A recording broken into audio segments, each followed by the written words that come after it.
Sur le segment des ludospaces, la star est le Berlingo de Citroën, mais celui-ci a des jumeaux chez Peugeot et Opel, dénommés Rifter et Combo Life.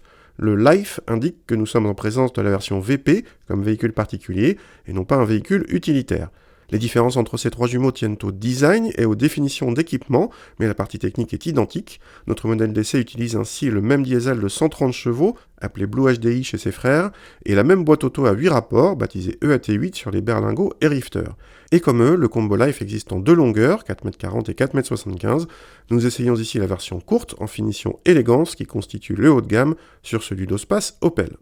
À l'intérieur, les différences sont évidentes avec le Rifter, qui reprend la logique actuelle Peugeot avec les petits volants et les compteurs à regarder par-dessus. Le Combo Life offre une planche de bord plus proche de celle du Berlingo, avec quelques différences au niveau du volant, des décorations présentes face aux passagers sur le Citroën.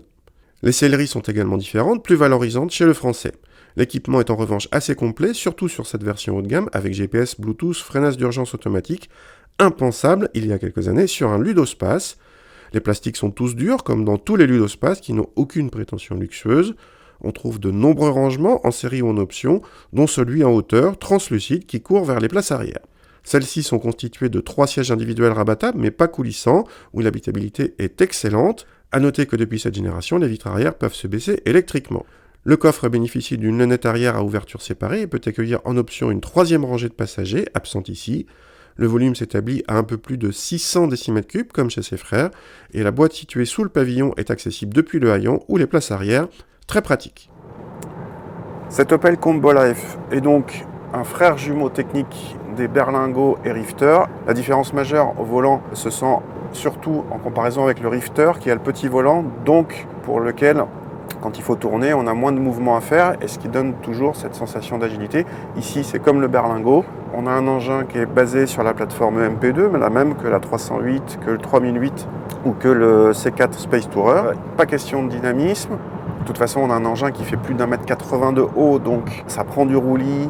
Et c'est pas du tout fait pour ça, les réglages sont absolument pas faits pour ça, évidemment. Mais par rapport aux anciennes générations, il y a un énorme gain en confort. Le diesel 130 chevaux avec la boîte auto à 8 rapports, ça fait que c'est un engin qui relance facilement, y compris sur autoroute, et là c'est presque étonnant. Merci les 300 Nm de couple. La boîte auto est très douce, très rapide, digne d'une berline normale. Bref, on est proche d'un monospace en sensation de conduite, comme les autres. Cet Opel n'a pas de différence, ou quasiment pas, avec ses frères jumeaux à la conduite, et c'est plutôt une bonne nouvelle. Logiquement, il n'y a pas non plus d'écart en consommation. En revanche, il y en a côté tarif. Ce Combo Life est le moins cher parmi le trio Berlingo Rifter Combo, à motorisation et équipement équivalent, et il a accès aux mêmes options que les autres, y compris le chargeur par induction, l'affichage tête haute, les 7 places ou l'équivalent du grip control, mais à chaque fois un peu moins cher que chez ses frères. Sauf pour des questions de design ou de concessionnaire en bas de chez vous, c'est donc l'Opel qu'il faut choisir parmi ces trois jumeaux techniques.